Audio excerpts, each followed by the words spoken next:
Hi folks, this is Alan. I'm the founder, owner, operator, and sinkhole enthusiast behind Asheville Sinkhole Tours, creating an entire tour around Asheville's biggest holes. So come on down, we start off with a complimentary donut at Hole Donuts, and we take a tour around Asheville, seeing truly the underbelly of the city, the unseen parts, and hopefully raise a little awareness to Asheville's crumbling infrastructure. So come on over, take a tour, and explore Asheville's biggest holes with Asheville Sinkhole Tours.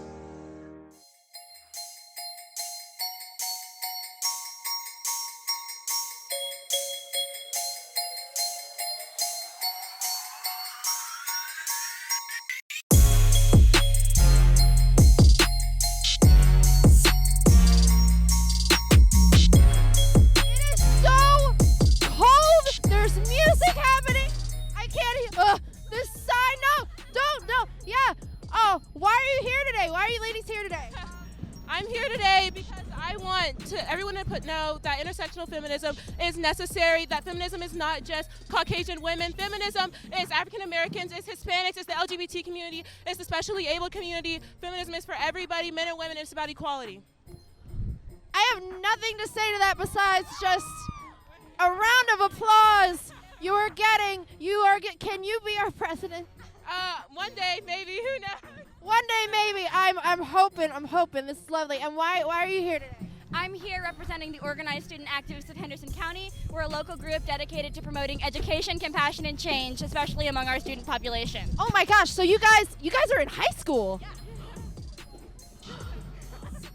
Yeah. You are saying better things than people in Congress right now, and they are like of the silent, do you know what the silent generation is? They're old. They're just old people. They're just old white men. That's all they are. A lot of them. What do you hope to accomplish today? I'm specifically here for the school systems and the workplace because I'm tired of homophobia and racism being accepted in public places. So where are you coming from today? Today from Hendersonville. But like 2 seconds ago, where were you? Oh, we were in Pritchard Park. Okay, and what was going on there? We were having our, Marxist, feminist, extravaganza, crazy radical, trans-inclusive, party thing. Not a party, but a demonstration. A little bit more serious, but there were donuts. There were donuts. Well, yes. There are donuts? Yes, ma'am. Oh, my God, there's donuts. Oh, I think it would probably get stuck to my lips. But, sorry, choking on my scarf, which is, fun for some of us. So tell me what was so important about the Radical March for you. Well, we have a lot of transgendered friends and whatnot who didn't feel comfortable coming to the regular march. And so when we were organizing this, they really felt like they had a place. And like that, and it was them too. It wasn't like we weren't doing this for them. They were doing it for themselves. But, we just feel that the national march and the main march is a bit too bourgeois, a bit too, upper middle class, white, cisgendered, and we think it's a great thing to get all these people out here, but we want to promote our intersectional feminist message. Fantastic. So your march has now merged with the women's march, and what is your hope in doing so? Just to be visible and to show that we matter and that we are important and that working class women, undocumented women, transgendered women, they all are part of this. They are all women and they are all part of this march and part of our society. I am so glad you're here. Thank you, ma'am. I'm glad you're here. Thank you so much. Still got donuts. Coffee was too expensive. But we got donuts!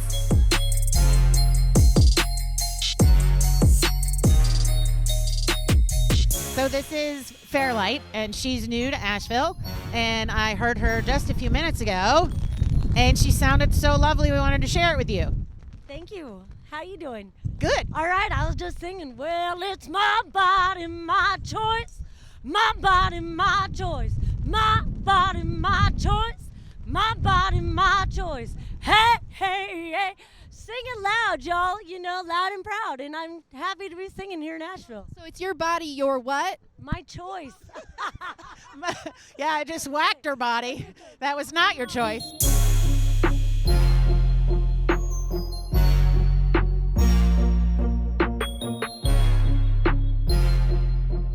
What are your feelings on Trump? Oh, oof. Is it too much? Is it too? Talk about him. I mean, we don't have. We could just say we're no more. No, just bleep his name out. How do you feel about? Yeah, I mean, impeachment, can we not do that? Like, if he doesn't qualify for that, who else? Like, damn, I mean, gosh.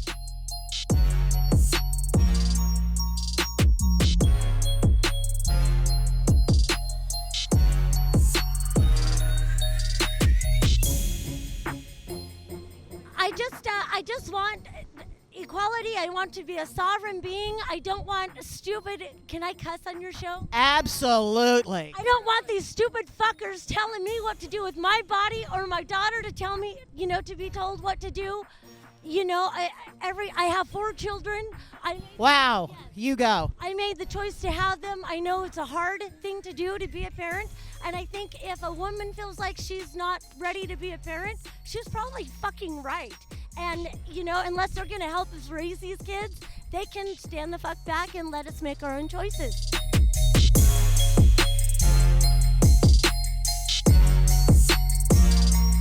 What do you have to say? Why are you here marching? Why am I here marching? Yeah.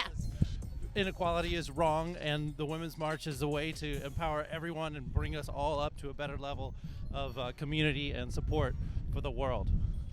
Nice. Very well said. Okay. So, but what's your goal? As a man, what's your goal at the Women's March? My goal as a man is to keep learning myself, because it's really hard to shed the sort of cultural racism that white men don't even recognize as part of their character, and it's a continual struggle to stay strong with yourself and be open to realizing the privileges that we have and how to not exploit those and try and share that privilege with everyone else. Damn. Yeah, that's right.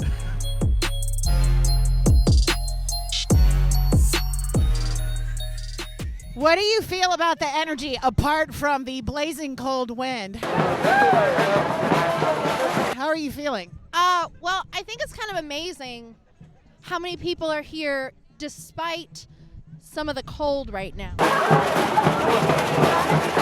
That's some cold, hard motherfucking belief right there, right? And yeah, it's insane. So I'm thinking that like oh wait. Band break, everybody.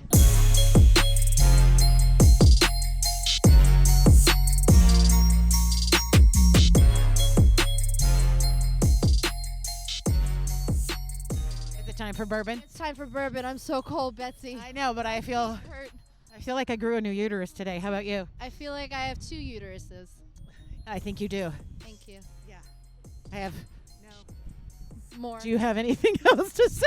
To say my feet are gonna fall off. Maybe we should just share the microphone just like this, because we're women and we know how to share. Yeah, we do. No Wait, one else. You know what? You know what? Can you hold this for a second? Yeah. I'm doing it. Oh, she's stripping.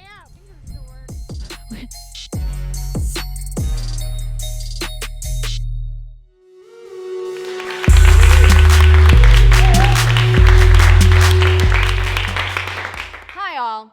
It's been a minute since I've seen you, since you've seen me. And by minute, I mean a full year.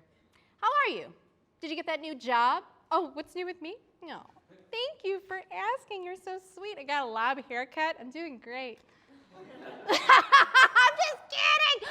I'm simultaneously glued to the internet while living under a rock, otherwise known as laying on my couch wrapped in a fleece blanket, drinking tequila, all while playing the New York Times app game called News Updates and trying not to spit fire at the end of Game of Thrones. Are you fucking kidding me? I mean, really, I think the whole Danny's crazy and kill a woman in power is a little I mean, look. Maybe I would have believed it and have been more on board with it, had been further developed and shit. I'm just kidding! Fuck you, HBO! You turned into that show into the fuckboy we always knew it was, and his name is Chad. Oh my God, I'm talking about shit that literally doesn't matter. I'm so sorry. Let me talk about stuff and other things that have happened in the past year since I have seen you. Brett Kavanaugh was confirmed to the U.S. Supreme Court even after the outcry that he's a sexual assaulter, effectively making all women angry, even if some of them don't know it yet, because white men will always get what they want. That's one. U.S. Voters elected one of the most diverse congressional classes ever, where 102 women were elected to the House. Yeah. Incoming class of lawmakers now has a record-breaking number of women, people of color, and the LGBTQ representatives, making Nancy Pelosi, your very nice, like, you go girl mother-in-law, a little mad, and boy, it's a bad look. Donald Trump confirmed that the U.S. will leave the Intermediate Range Nuclear Forces Treaty. The next day, Russia followed suit with suspension of its obligations to the treaty, making sure that we all know Trump and Putin love the phrase, I know you are, but would you mind? Ethiopian Airlines Flight 302, a Boeing 737 MAX 8 bound for Nairobi, crashed shortly after takeoff, killing all 157 people on board. The MAX Boeing 737 MAX 8 and MAX 9 models were then grounded worldwide. As someone who hates flying myself, boy, this is great news. I love popping up my phone and reading the news updates on this one. That was great.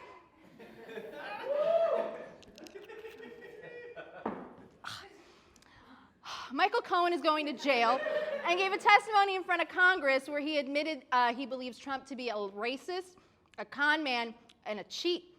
On the bright side, how many lawyers get to say that about their clients in front of Congress? I mean, hey, this guy's a racist and he didn't pay me. Oh, I go to jail now? Oh, okay, that makes sense. Trump crossed the DMZ in North Korea, making him the first U.S. president in history to do so, and yeah, that makes sense.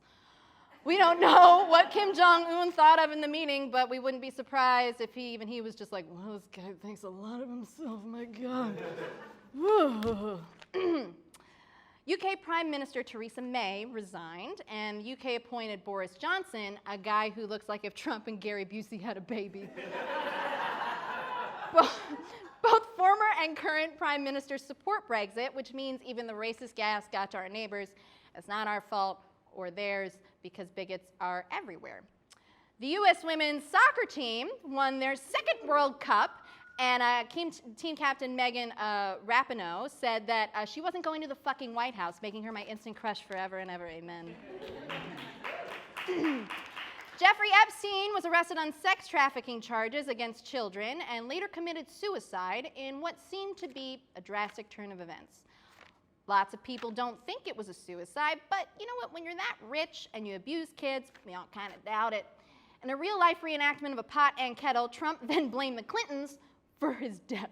And look, I'm not going to wade into conspiracy theory pool on this one. I'm not like that. But I do think it'd be nice to have a candidate for president who has no connection to Jeffrey Epstein. I mean, what a far-fetched idea. I know, wild concept. So, Jesus. Iceland marked the complete melting of one of their glaciers that I can't pronounce well by holding a mock funeral in which organizers posted a plaque that read, "In the next 200 years, all our glaciers are expected to follow the same path. This monument is meant to acknowledge that we know what is happening and what needs to be done. Only you know if we did it. So if you're baby crazy, good news. They'll be around to watch when the world dies." The Democrats have started their runs for the White House, and Joe Biden is a creep. We already knew that, but some didn't know that. I wasn't fully aware, and then I was. But I wasn't entirely sure I wanted him in the race anyway, because there are 3 capable women running for president. No, I didn't include Tulsi Gabbard or Marianne Williamson. Gabbard uses terms like fake news. She's donated to anti-LGBTQ groups. Plus, she's the candidate all the Russian bots on Twitter are pushing and stoked to push because she'll lose. They invented the hashtag Kamala Harris defeated to promote Gabbard. Oh, and Marianne Williamson is a nut job who more or less said in the 80s that you could be cured from AIDS just by thinking good. Look it up. It's a real thing. Bernie Sanders is in the presidential race again, reminding us all that white liberal America is a bubble that doesn't like the words, "There are 3 capable women running for president." If some candidates on those debate stages had a smidge of clarity, they would stay in Congress or run for Congress where, we need them. Yes, Elizabeth Warren has a similar take on Sanders, but, let's get one thing straight, okay? She was formerly a law school professor, specializing in bankruptcy law.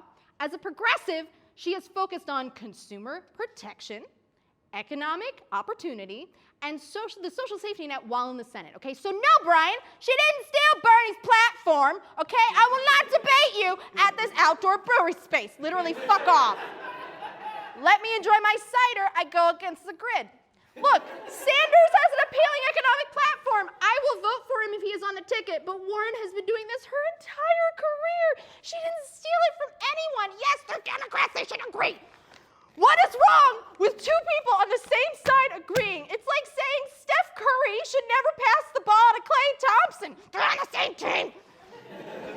And don't be like, oh, blah, blah, blah, Warren used to be a Republican. Yeah, back in the 90s when we had New Coke and Clear Pepsi, but oh, by the way, Trump used to be a Democrat. Look, Russian bots are the reason we are in this mess, okay? They create conflict in the party when it is fractured, and by the time the general election rolls around, we're like fucking bitter. Don't do that. This is what fucked us in 2016. What are you doing?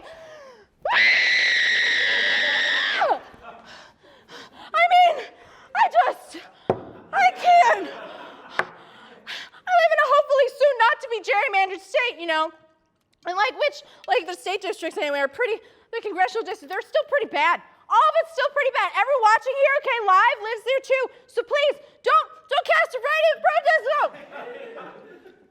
We're gonna fucking lose it. You know what that's real. You know what matters?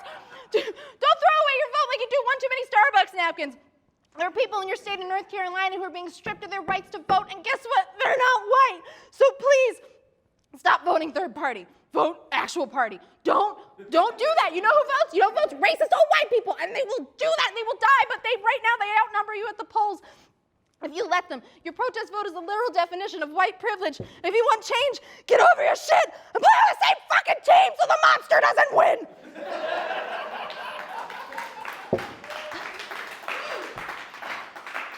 Spider-Man left the Marvel Cinematic Universe and left us all on a cliffhanger at the end of the movie. But hey, at least one half of the Koch brothers is dead. This was all real. Watch that. Folks, nobody's booked a tour yet. The sinkhole itself now has a Facebook page with about 3,000 likes. So there's definitely interest there, but nobody wants to take an actual physical tour. This is a real thing. This is not a parody. This is not a joke. I've created a 2-hour program. There's games, sinkhole games, what's in the hole. There's a whole sinkhole playlist featuring songs from people like Mouse Rat and The Pit. Come on down. I'd love to take you, pile into my 2010 Honda Civic, and we'll have a really good time. Please take a tour. Asheville Sinkhole Tours. If you live on the internet, odds are you've heard of something called Godwin's Law. For most of you who somehow avoided the inescapable hell of being addicted to Twitter and Facebook, here's a quick rundown. In the early days of the internet, a Texas attorney named Mike Godwin jokingly said that as any online argument continues, the likelihood of someone comparing someone else to Hitler approached 100%. And by doing so, they immediately lost the argument. Note that this was back in the 1990s when people thought Nazis were just Raiders of the Lost Ark villains who were about as likely to return to prominence as, saying having a real-life Toontown like the one in Who Framed Roger Rabbit.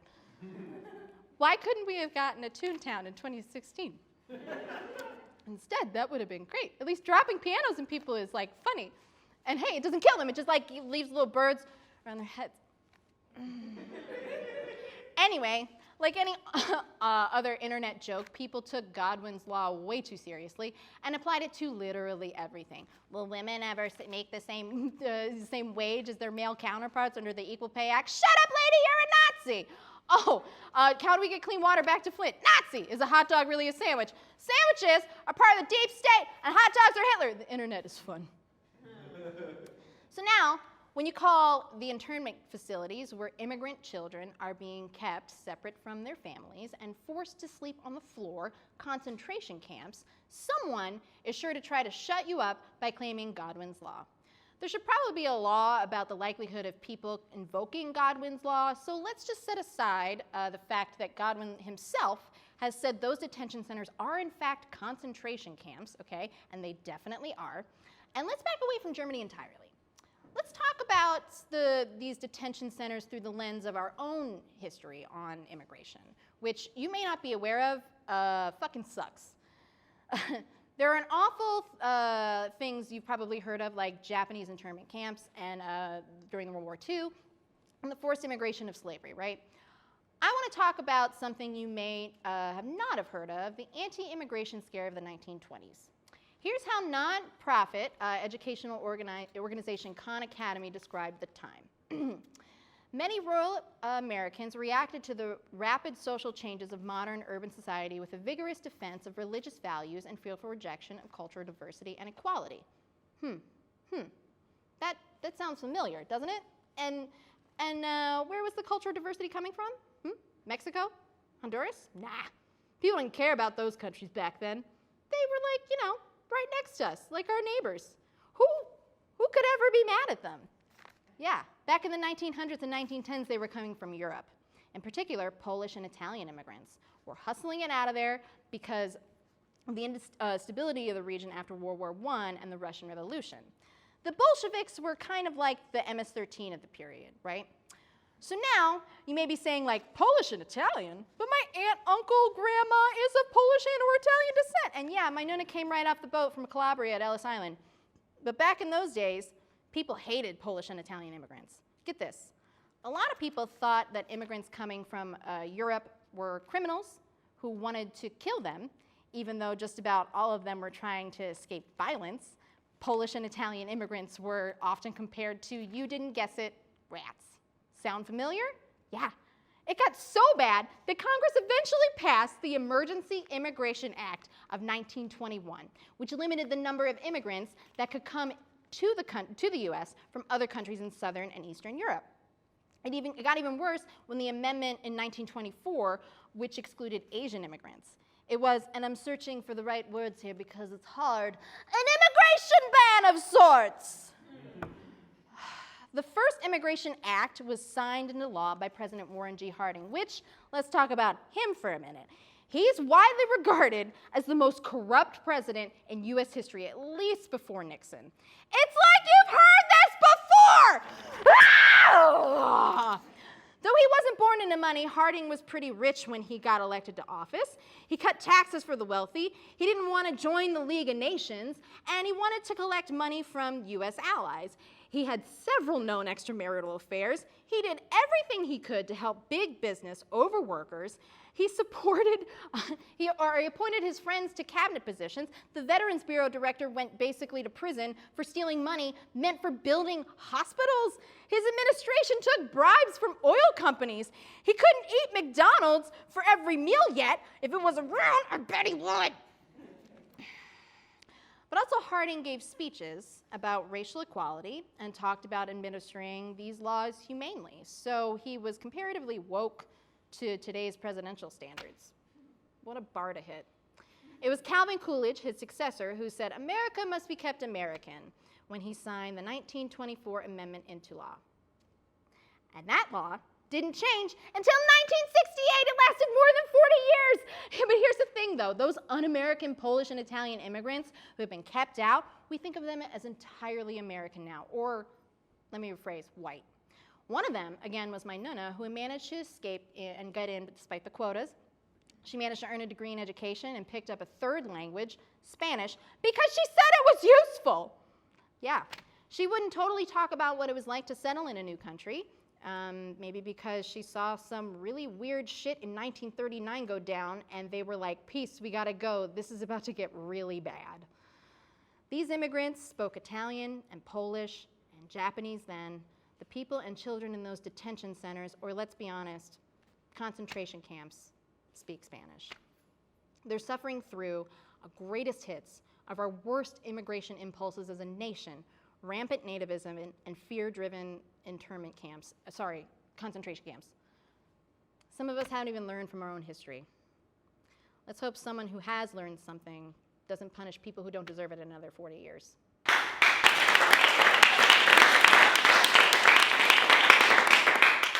Okay, people, time is here. We're going to talk about guns. That's right. No, we can't talk about guns. Why? We just can't. It's like get out of here. No one wants to talk. Get it's out of uncomfortable. here. Stop. Just leave. Just get out of here. Fine. All right, go. Just go. Just Don't go. talk about guns. No, I'm going to talk about guns. I'm going to talk about my producer, everyone. My producer, everyone.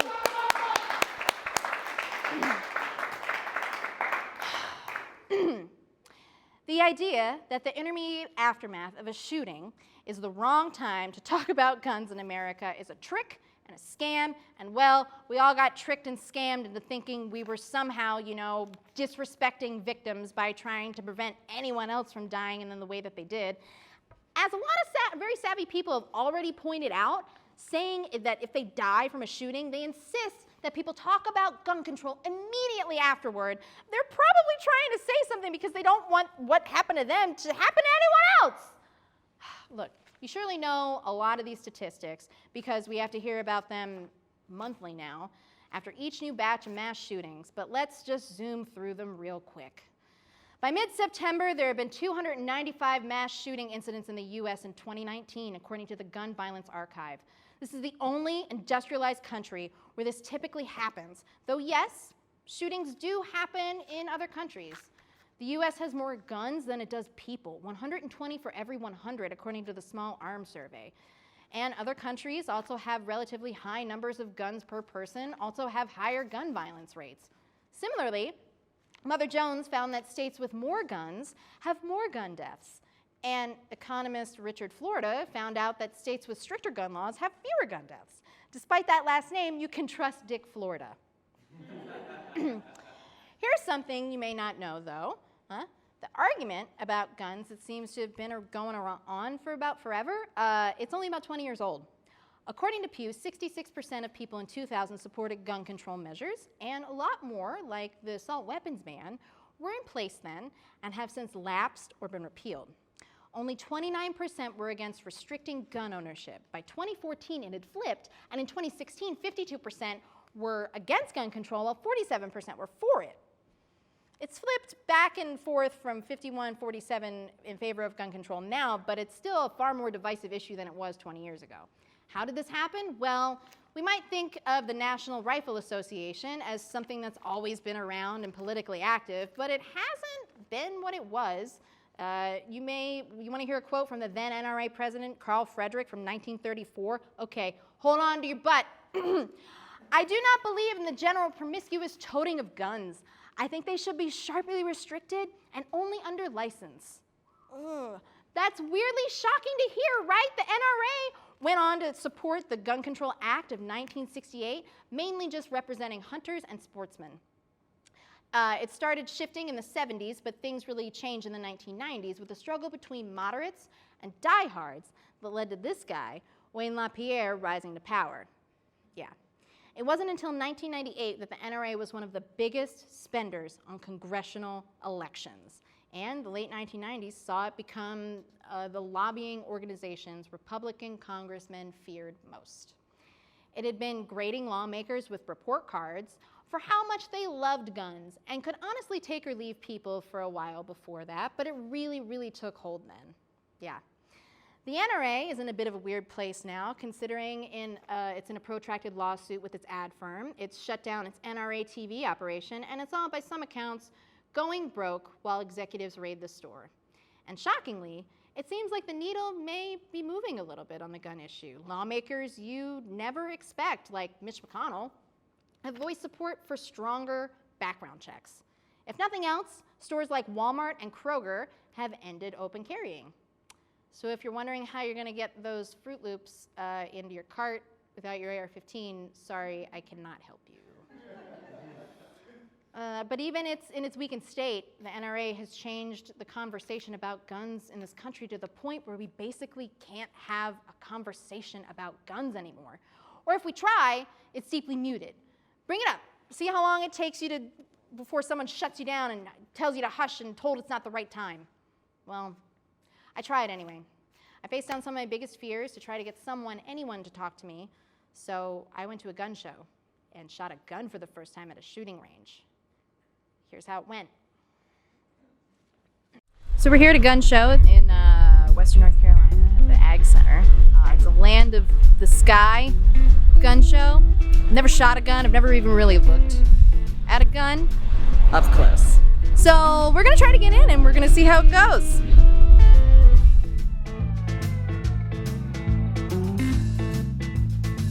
Yeah, Okay, can't camera. bring it. Yeah. Okay. Because people won't talk to you in front of the camera. Oh, sure.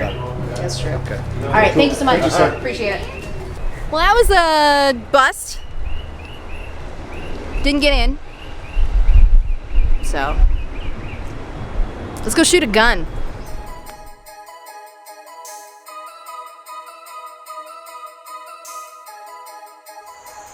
So here we are at On Target Shooting Range. I'm going to be shooting a gun for the first time. I'm nervous about it. Don't really know what to expect. All I know is to expect it to be loud. But I know they'll give me headphones, so great.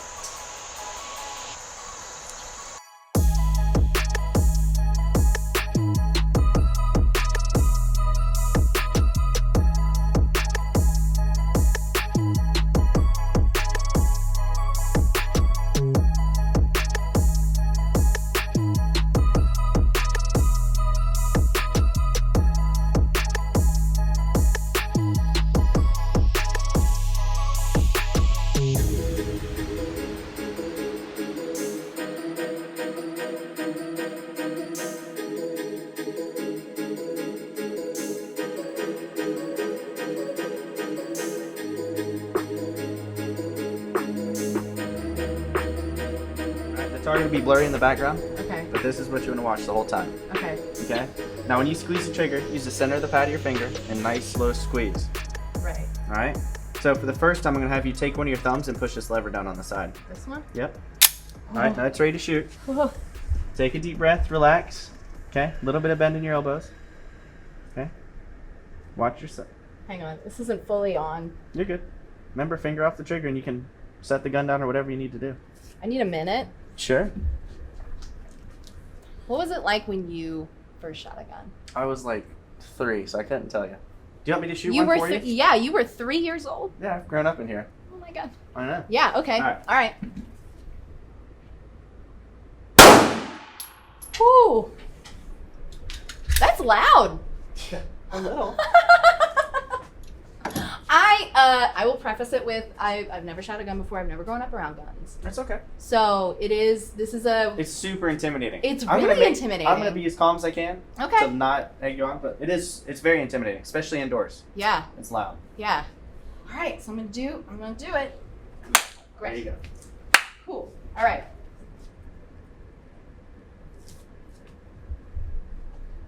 It's not gonna bite you.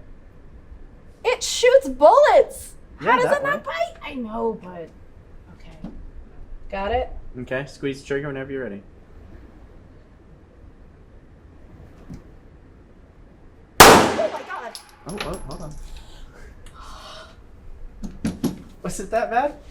All right. I need Take a minute. second. Take your time. I need a minute. Take your time. You can set the earmuffs down on the counter. Yep, I'm Take gonna all do the time that. you need. Oh, You gonna try something a little smaller caliber? Less bang? it's like a car accident. Do you want some Shaking. plugs and then muffs? No. It's fine. It's the intensity of it, I think. I got you.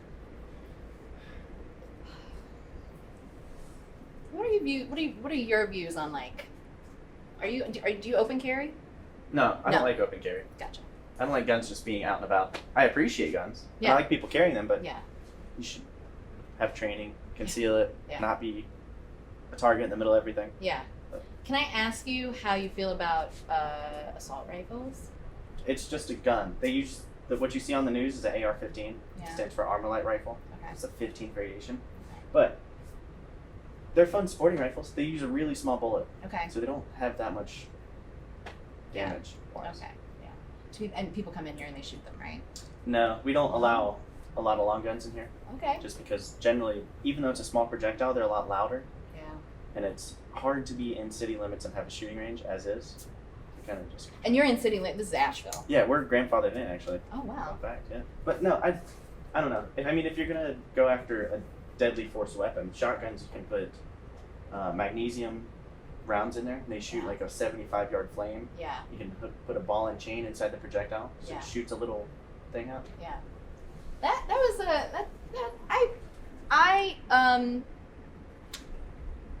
I hesitate to say, but I think I'm good. No. I think I don't want to shoot. I'll get you a smaller gun. You're shooting more. Okay. It's just intimidating because it's new. Okay. It's not. Your hands don't hurt, do they? No, they're just shaking. They're shaking like 'Cause you're I nervous. just like they're shaking like I took like the SATs. All right, let me grab a small gun Okay. for you. Y'all.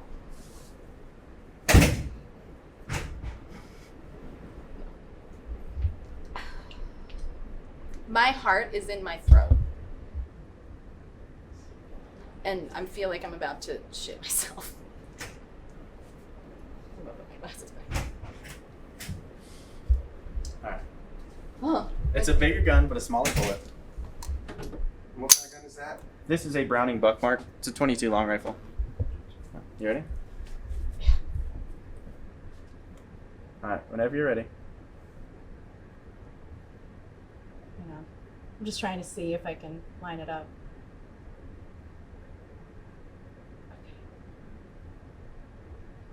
I'm scared. Come I'm on, so stay scared. here. Just do it. Close your eyes and shoot if you want. I got you. Oh, I need a minute. I'm so No, sorry. no. Just close your eyes and squeeze the trigger real fast. No? Sorry. No? All right. I don't think I can do it. I'm so sorry. I just It's intimidating. it's very intimidating. I don't think I can do it. If I shoot one, will you shoot after me? Just so you can see how quiet this one is? I can't promise anything, but I will watch you shoot it. All right. How about if I hold it and you squeeze the trigger? Okay. All right.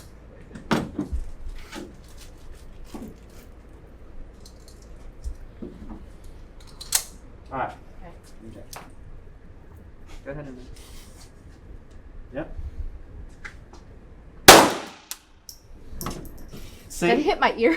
this bent case did. I'm not gonna let something big come back at you. I appreciate you talking to me. That's talk you off the ledge. It's okay. Cool. How do you feel about you think more people should respect guns like this? Absolutely, all the time. I'll put it this: I am not comfortable carrying knives because I don't use them. I don't like them in my pocket because I'm afraid it's just gonna open and slice my leg open. Right. You gotta put it in perspective. If you don't mess with it, you know, if you don't cut stuff all the time, you're gonna be nervous around knives. If you don't, Yeah. if you're never around guns, you're gonna be nervous with guns. That's true. I'm nervous doing my taxes because I don't do tax stuff. Taxes do come and bite you in the ass sometimes. Yeah. It's true. I know that I'm like personally, I'm scared of them, and I know that's how you should be. have a fear for them. You should have. Yeah. You should be cautious with anything: driving, guns, knives, Absolutely. people. Yeah. I'm gonna respectfully bow out of the rest of it All right. because I think I ate out what I needed, and you were pleasure to talk to. Thank you so much. I really appreciate it. Thank you so much. Would you guys like to shoot while you're here? Yeah. I mean, we're already in the range. Yep.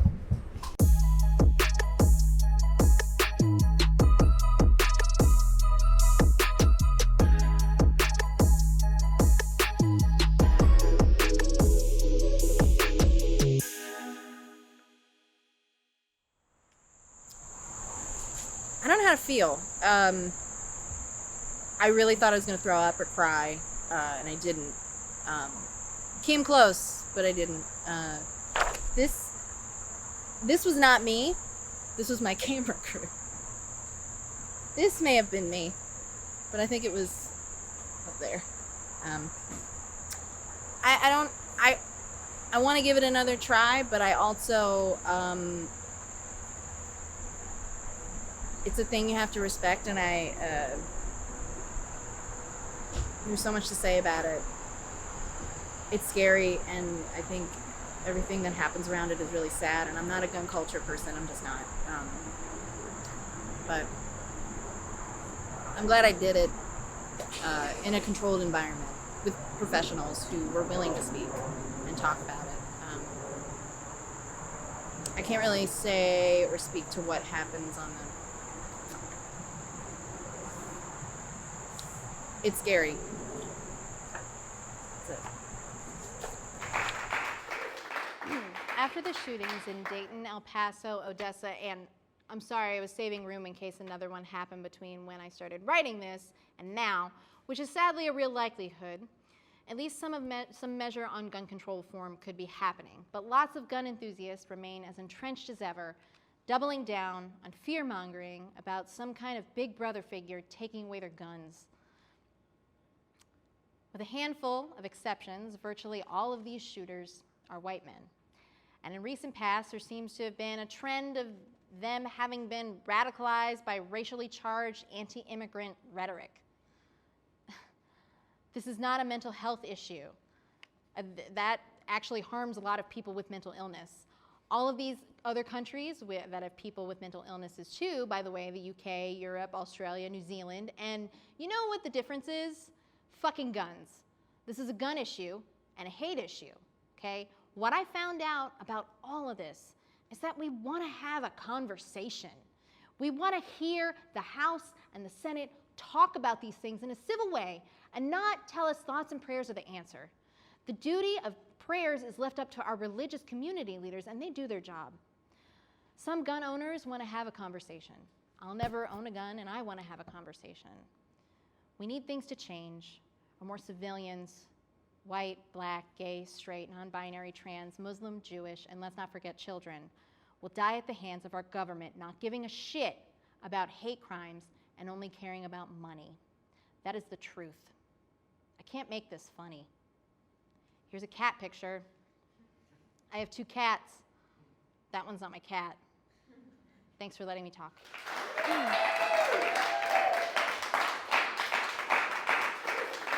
So, you may not be aware that we filmed this show in Asheville, North Carolina, a city where our mountain ranges spell out REI, and so many middle-aged dudes from Florida come to breweries and ask if there's any Bud Light on draft. Well, like many of the residents here in Asheville, we were once tourists who said the job market here looks good and moved to become a jewelry maker, a yoga teacher, a florist, an artist, all otherwise known as full-time bartender until your small business succeeds. After living here for 5 years and having one permanent bald spot on the back of my scalp from driving on Hendersonville Road, I've seen some issues with the city. Oh, you want to hear them? Oh, you want to hear them? Yeah, okay. North Carolina Governor Roy Cooper signed a new law which allows customers to purchase up to 2 glasses of malt beverage or wine at a time and welcomes dogs and cats inside tap rooms where food isn't prepared. Bros better start training their dogs to carry 2 IPAs in their paws, whatever you can carry, man. Ugh. I can help you with this headline, Citizen Times. More white nonsense in the whitest of white nonsense. Only white people would be like, hey, whoa, whoa, whoa, Pebbles is my furry companion. Please allow him into this daycare brewery called Sierra Nevada. He's just as important as your baby named Pear. Additional new regulations will also have a major impact on distilleries, which can soon sell mixed drinks on site, giving tastings in ABC stores, and no longer limiting each customer purchase to 5 bottles of liquor on their premises per year. If you need more places to come with fear of getting a DUI, well, now they are state-run. How many places do you need, Asheville? We already have bars attached to goddamn gas stations. I get it. We're all very depressed from literally everything, okay? I get it. Asheville has one of the highest DUI rates in the country, in the United States. That means we are worse for accidents than any city in Florida. That's right, we see you in your terrible driving, Florida. I do not like Florida, apparently. Oops. If you live in Asheville or the Pacific Northwest or wherever else skiing or kayaking is involved, you've probably heard of CBD. Seems like where every vape shop and a strip mall failed, a CBD distributor was there to take its place. Yeah. CBD is one of the many chemical compounds found in marijuana and hemp. You're probably familiar with CBD's older brother, THC, which was always Megan's concern when she was making those brownies in your dorm room. You still owe me $50 worth of weed, Megan. You boiled it. Why did you boil it? You boiled the weed. What is wrong with you? Well, both CBD and THC are compound chemicals found in weed. CBD has found its way into your body oil, your hand lotion, your lattes, your chocolates, your candy, your face masks, your bath bombs. These are all real. Your dog's treats, your car air freshener. Just kidding. That last one was fake. But you believe me. Actually, you know what? It might be true. I should have looked it up. I didn't. It's been legal in all 50 states for a little bit, but not every thing has had the strain of CBD in it that makes you get so high that you forget what the number 4 is. But if there's any question about CBD, here it is. Why are we okay with selling these products out of a dispensary while legitimately thousands of people are sitting in prison for misdemeanor or felony charges for possessing marijuana? Most of them are people of color, men and women, who were charged with possession or intent to sell or both. According to normal.org, you can be charged with a felony or in the state of North Carolina for possessing less than 2 ounces of marijuana. Yes, that doesn't sound like a ton. You can be charged with possession for less than ½ ounce of weed, but they can tack on, if they want to, or again, if you are not white, an intent to distribute charge, which could land you 3 to 39 months in jail. And if you're someone who enjoys weed like the rest of us, you're on your way to a friend's house to have a good time, you accidentally blow a red light, or maybe, again, you're just not white. You could be facing serious jail time for having the equivalent of 2 to 3 joints on you, maybe. Your life could be destroyed. Let's not get it twisted, okay? CBD is a privileged as fuck product. They may as well give it to you on Amazon. Oh wait, oh my God, they do. Also, apparently vaping weed kills people now. How on earth is there still a market to sell CBD? How does each store get enough business to stay open? CBD is all over downtown Asheville. If anything, Asheville's residents are tourists in their own city. We might as well ride the pub cycle and get so lit on Truly until we fall off. When marijuana becomes legal in all 50 states, and it probably will, you better check off that box that says lift all remaining charges first and let all those people out of jail before you let a Jeremy make millions of dollars on its distribution in a farm in California. Except that already happened. Speaking of tourism, let's talk about hotels. If you've seen a building going up in Buncombe County, chances are there's a hotel. In 2019 alone, 500 new hotel rooms are set to open, according to the Citizen Times. And look, I'm not going to necessarily knock that.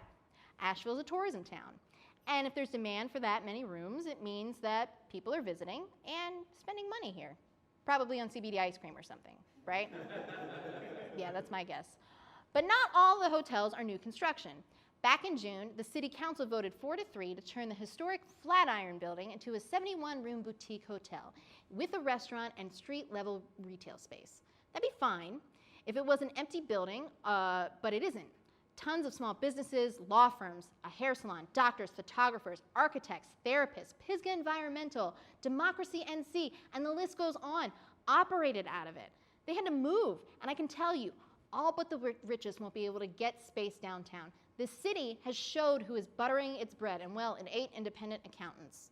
It's moneyed out-of-staters who heard that, like, Obama wanted to live here one time, and that beer and bluegrass is like a thing. And hey, remember, look, Asheville isn't a recession-proof town. Most people I know make $15 an hour or less and have 2 jobs. A lot of the economy here is based on tourism and art, 2 things people will stop buying when their disposable income dries up. We need fallbacks, not another hotel rooftop bar. Oh, and Asheville, one last thing.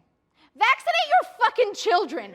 It's a public health issue. Science is real. You're so steep in your own shit to be able to deny something that prevents diseases, which kills kids in other countries at an alarming rate. I don't want measles, bitch, you basic. Okay, bye. Thank you. Well, the goddamn sinkhole's been filled. It's been filled. What am I supposed to do now? What's a sinkhole tour without a sinkhole? The car's in the shop, the check engine light comes on. I'm like, what is this supposed to mean? No, I'm sitting on like 30 men's lime green t-shirts, large, that just say, I saw the hole. What am I supposed to do with that? I can't pay the rent with lime green t-shirts. This isn't on me. This is on you, Asheville. This is what you said you wanted. You wanted a sinkhole tour. Well, I created a sinkhole tour. No, it's just like when you say, let's go out for coffee, and nobody ever shows up for coffee. This is on you. I refuse to take responsibility for my own actions. This is on you, Asheville. This is on you. I blame the entire city and your love of these goddamn holes.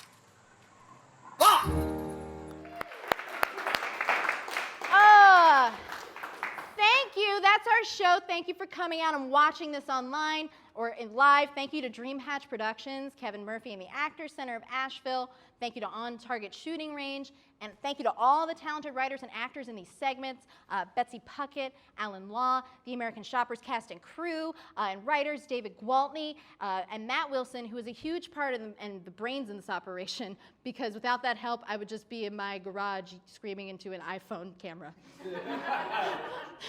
Here are things you can do. Visit everytown.org to learn about gun violence in your state. Donate to Pisgah Legal Services. They help immigrant families in the state of North Carolina. And register to vote in your next election. Your voice matters. Stay present, Asheville. Thank you so much. Bye-bye.